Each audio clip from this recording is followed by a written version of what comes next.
नमस्कार दोस्तों, आज मैं पूजा के सामग्री के बारे में कुछ बताऊंगी। हम लोग फूल से क्यों पूजा करते हैं। फूल वायु तत्व की प्रतीक है। हमें हमेशा देवी के चरणों में फूल चढ़ाना चाहिए। हम लोग माला भी भगवान को चढ़ा सकते हैं, लेकिन फूल चरणों में चढ़ाना चाहिए। और फूल हमेशा पानी से नहीं धोना चाहिए।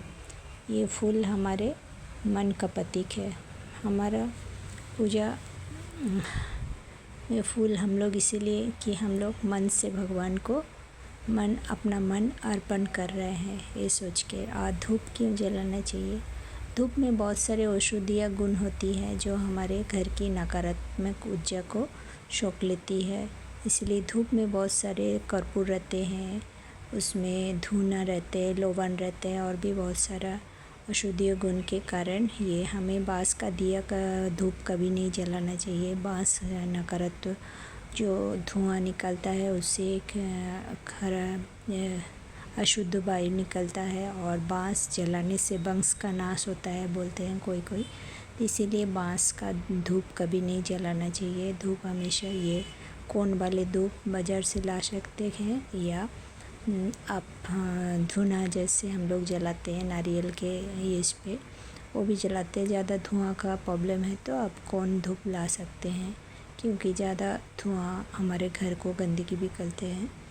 और दिया हम लोग क्यों जलाते हैं। दिया अग्नि तत्व का प्रतीक है, तो दिया जलाने से घर की वातावरण शुद्ध होती है। ये भी हमारे घर के नकारात्मक ये इसको सोख लेते हैं जो नेगेटिविटी है।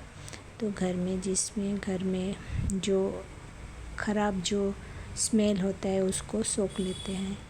तो दिया पूजा के पहले ज़रूर जलाना है। पूजा का शुरुआती पहले ही दिया जला के फिर पूजा शुरू करना चाहिए। और धूप भी गंगा जल से भगवान का अभिषेक करना चाहिए। गंगा जल हमेशा बाईं ओर रखना चाहिए, एक कटोरी में या कलश में या चांदी के कटोरी में आप बाएं ओर रखना। नॉर्थ ईस्ट कोना में बहुत अच्छे होते हैं। तो हमें इस तरह पूजा करने से हमें बहुत सारा लाभ मिलता है। और सबसे बड़े जो लाभ मिलता है वो हमारे मन की शुद्धि होती है। हम जब पूजा करते हैं हमारे मन में अलग ही एक शुद्धता होती है, मन पूरी तरह शुद्ध हो जाती है। तो हमें पूजा रोज़ करना चाहिए। और ये सब सामग्री से हम लोग जब पूजा करते हैं हमारे और घर शुद्ध हो जाती है। हमें घर के वातावरण बहुत शुद्ध हो जाते हैं। दिए जलाते हैं, धूप जलाते हैं, घर में अलग ही पवित्रता आ जाता है।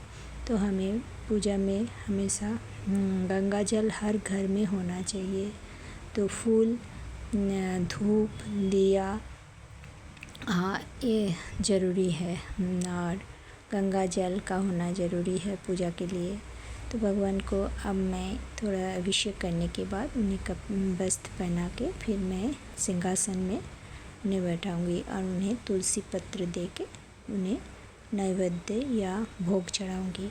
तो भोग हमें जो भोग चढ़ाते हैं वो उसको हम लोग जब ग्रहण करते हैं तो उसमें भी हमारे रोगों का नाश होती है। फल हम क्यों देते हैं। फल देने से हमारे फल की प्राप्ति होती है। जो हम लोग भगवान को 5 फल, 11 फल, 13 फल चढ़ाते हैं उससे हमारे मनोकामना की पूर्ति होती है। तो इसलिए हमें भगवान को जो भी ऋतु अनुसार फल मिलता है उसे बहुत ज़रूर चढ़ाना चाहिए। और कर्पूर घर में जो जलाना चाहिए, हमारे घर को शुद्ध करते हैं और घर के जो अलग जो नेगेटिविटी दूर करते हैं। कर्पूर ज़रूर जलाना चाहिए। तो हमें ये कर्पूर को आप मिट्टी का कोई बर्तन में जला सकते हैं, पीतल का बर्तन में जला के आरती कर सकते हैं। तो ऐसे हमारे पूजा की ये सामग्री के बारे में आज मैं बताई। आप मेरे और भी इसी तरह एस्ट्रोलॉजी और बहुत सारा जो पूजा पाठ के बारे में मैं ये चैनल में बताई हूँ। ये चैनल मेरा अपना जीवन की जर्नी का है, जो मैं अपने जीवन में जो भी करती हूँ वही मैं शेयर करती हूँ। जो मैं सुबह से शाम तक क्या करती हूँ यही मैं शेयर करती हूँ। मैं यहाँ बेंगलोर में रहती हूँ। एक बार इस्कॉन मंदिर गया था, उसको भी दिखाई मैंने। तो कुछ भी मैं शेयर करती हूँ। और जो मैं ये कलावा हम लोग हाथ में क्यों बांधते? कलावा एक रक्षा सूत्र है। जब हम कोई भी मंदिर में कलावा चढ़ाते हैं और पंडित जी उसको मंत्र पढ़ के हमारे हाथ को में पहनाते हैं, वो हमारे दुर्घटनाओं से बचाते हैं। हमें उसे पहनने से हमें बहुत सारा लाभ होती है। तो देखिए ये मंदिर के पास कितने सुंदर नारियल से सब खिलौना बनाया, खूब सुंदर खरगोश, बहुत सारा कछुआ, ये सब नारियल से बनाया बहुत सुंदर से। तो और ये देखिए बाज़ार से मैंने फूल लाया, बहुत सारा ताज़े फूल भगवान को बहुत चढ़ाना चाहिए। तो ये मैं गेंदा फूल लाती हूँ और ये रोज़ भी लाई हूँ। आज 7 दिन हो गया इस फूल से पूजा किया। ये वीडियो में पुराना है, तो 7 दिन तक मैंने इसी फूल से पूजा किया। यहाँ फूलों की प्रॉब्लम है, मेरे पास गार्डन नहीं है फ्लैट में, तो कुछ भी फूल लगाती हूँ तो 1-2 फूल होते हैं, इससे मेरे पूजा नहीं होता है। तो हमेशा मार्केट से मुझे फूल लाना ही पड़ता है। तो ये फूलों से मैं पूजा करती हूँ और भगवान के चरणों में फूल चढ़ाती हूँ। जब बहुत सारा फूल होता है, मेरा भगवान छोटे छोटे हैं, इसीलिए गेंदा फूल का माला उनको पहनाने के लिए छोटा पड़ जाएगा। जब मैं जूही या बेली का फूल लाती हूँ तो उनको माला पहनाती हूँ, और ये सब फूल का माला पहनाने से बहुत बड़े हो जाएंगे। तो मेरे भगवान के लिए बेली का, जूही का माला जब लाती हूँ, इन्हें तो तुलसी का माला मैं जो लाई हूँ भगवान के चढ़ा दी हूँ। और अब पूजा करके मैं उन्हें भोग दूँगी। भोग में हमेशा मैं तुलसी फल, सूखे मेवा ये सब देती हूँ, उसे मैं ले सकूँ। तो ऐसे ही भोग देती हूँ जो मैं खुद ग्रहण कर सकूँ। तो शुद्ध का ये फूलों से मैं अपने सरस्वती भगवान को भी पूजा कर रही हूँ।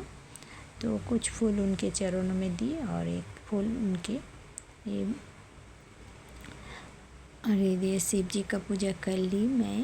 और भगवान जी को हल्दी ज़रूर चढ़ाती हूँ। ये हल्दी मैं भगवान के चरणों में चढ़ा के फिर मैं अपने कंठ में लगा के और मेरे माथे में और कान में लगाती हूँ। ये भी हमारे धन्यवाद फ्रेंड। उम्मीद है कि आप हमको सपोर्ट करते रहेंगे। तब तक के लिए बाय। और एक नया वीडियो लेके जल्दी ही आऊँगी। बहुत बहुत धन्यवाद।